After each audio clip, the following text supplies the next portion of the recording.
I began training, I was equally trained in ballet and in modern.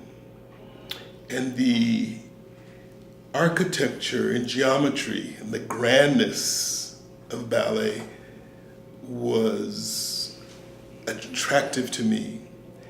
And the use of gravity, I mean, they both use gravity, but the extreme use of gravity and modern, and its emphasis often on the romantic ideal as an individual, that what I feel is so important that it will have a universal language.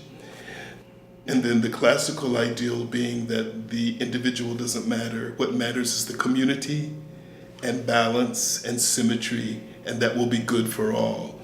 So that worked as a contrast and a language to build ideals upon, where you have the combination of logic and feeling. And in most people, one of them is uppermost, is predominant, regardless of the sexes. When logic is uppermost, or when feeling is uppermost, it switches. And it also changes as people, when they're young to when they're old, it can switch. When they don't work, logic is dry, calculated, predictable. When feeling doesn't work, it's chaotic, indulgent, illegible. But at their highest level, a knowledge of how things should be and feeling is actually above the intellect when it's intuition. And so what all artists want, and it should be human beings, is intuition, where it's not from a book, it's from, you know it. You can't explain it, you just know it, and it needs no validation. And so, to answer your question directly about language, it would be the classical ideal, the romantic ideal, and humanness, humanity. The place where you don't need to have unnecessary tension. It's like just what's needed, so that the human voice is louder than the skill, because the artist's preoccupation is statement, not what I'm doing, but what am I saying? What am I talking about? And if what you're talking about has power, you have to feel it. You have to understand and imbibe it. Anyway, so what you want someone who's really in tune with their internal world. In children, the internal world is huge. In adults, it shrinks. And so you have to get that back open, that world of wonder. And it's not so easy. When you're creating a work, as we've been doing for 31 years, you want to collaborate with the most brilliant people out there in whatever profession they are. Because when you are a dancer, you are singing. You are painting, you are an architect, you are all of those things. And so when we're working with Jim Campbell, who's a well-renowned artist all over the world, he has collections everywhere, he works with lights. The singer, although she's using her voice, the voice is dancing and it's making comment. And so they are living entities. So people think, oh, this is something separate, or because this is doing this, it's different. No, it's the same thing. It's like our bodies, right? People will look at each other and say, oh, that's a man, oh, that's a woman, oh, this person's black, this person's white, this person, but really it's the same. It's these bulbs, bulbs you understand that. And so what is interesting about the bulb, it's what's inside of the bulb. And what's inside of the bulb? Electricity. And so these different multicolored bulbs that are all over the world, the main ingredient is the electricity, because without the electricity, they're not interesting. And so it's the electricity of Jim Campbell and his work, it's the electricity of the singer and her work, it's the electricity of the dancers. I see them as energies.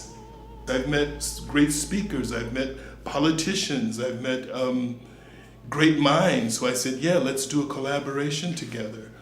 And so to simplify, again, the bottom line is you want to create beautiful work. And so you work with really interesting people who have a similar mentality to create something.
As human beings, we're makers and we're doers.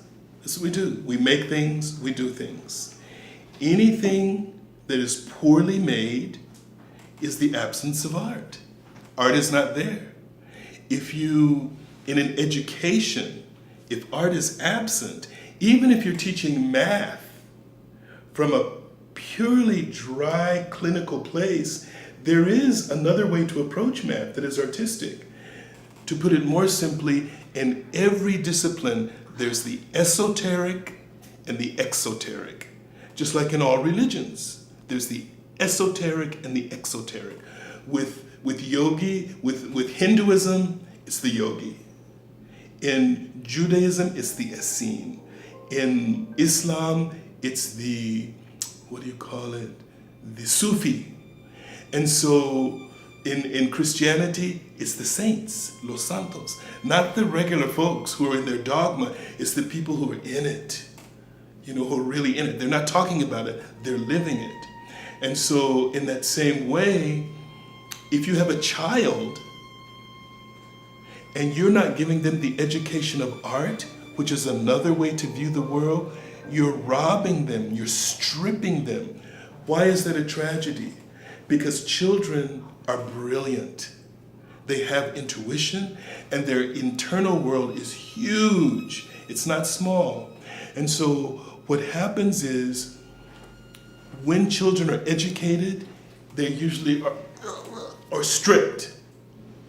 Instead of saying, because the assumption in most education is, you don't know anything, you're empty, I'm going to fill you with information and judge you on your approximation to what I consider accuracy. As opposed to, you have everything in you right now, everything you need. In fact, the most difficult thing for people to hear, you are perfect. So we want to move anything that's out of your way. Just like the walnut seed, it's perfect. It's perfect already. It's going to create a tree, but we have to give it a good environment. We have to provide support. We have to give it good fertile soil. It's the same with children. Art is an intelligence. It is a knowing. And so this, of course, wants to be cultivated and educated. At its basis, it's a knowing of how things are done. When we see poor government, that doesn't consider people, that doesn't love people, it's minus art. It's artless. When we see hideous architecture, the emphasis is on money instead of on human beings and the kind of spaces they need to live in properly.